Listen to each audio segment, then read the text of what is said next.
পূর্ব প্রতিশ্রুতি অনুযায়ী বাস্তবায়ন করতে ঈদের দিনেই রাস্তায় নেমে পড়লেন গাজীপুর সিটি কর্পোরেশনের প্রশাসক শওকত হোসেন সরকার।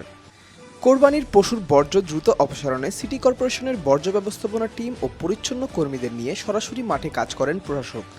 প্রথমে টঙ্গীর শফিউদ্দিন একাডেমি সড়ক এলাকার বর্জ্য অপসারণ কার্যক্রম তদারকি করেন তিনি। এরপর গাজীপুর চৌরাস্তা ফ্লাইওভারের নিচের এলাকার বর্জ্য অপসারণ কার্যক্রম পরিচালনা করা হয়। বর্জ্য পরিষ্কারের পর দুর্গন্ধমুক্ত পরিবেশ নিশ্চিত করতে বিভিন্ন স্থানে ব্লিচিং পাউডার ছিটিয়ে দেওয়া হয়। প্রশাসক জানান, মাননীয় প্রধানমন্ত্রী জনাব তারেক রহমানকে দেওয়া প্রতিশ্রুতি অনুযায়ী 12 ঘন্টার মধ্যেই কোরবানির বর্জ্য অপসারণে সর্বোচ্চ চেষ্টা চালিয়ে যাচ্ছে সিটি কর্পোরেশন।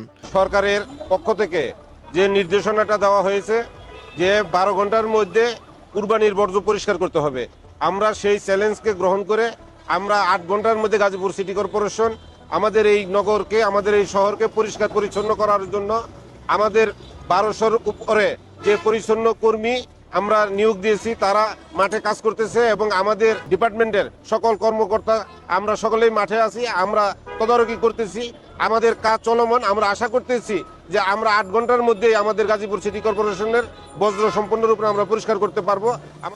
এদিকে গাজীপুর সিটি কর্পোরেশনের প্রায় 1200 পরিচ্ছন্ন কর্মীর মাঝে কোরবানির গোশত বিতরণ করা হয়। এবারই প্রথম প্রত্যেক কর্মীকে 3 কেজি করে মাংস বরাদ্দ দেওয়ায় তারা আনন্দের সঙ্গে তা গ্রহণ করেন।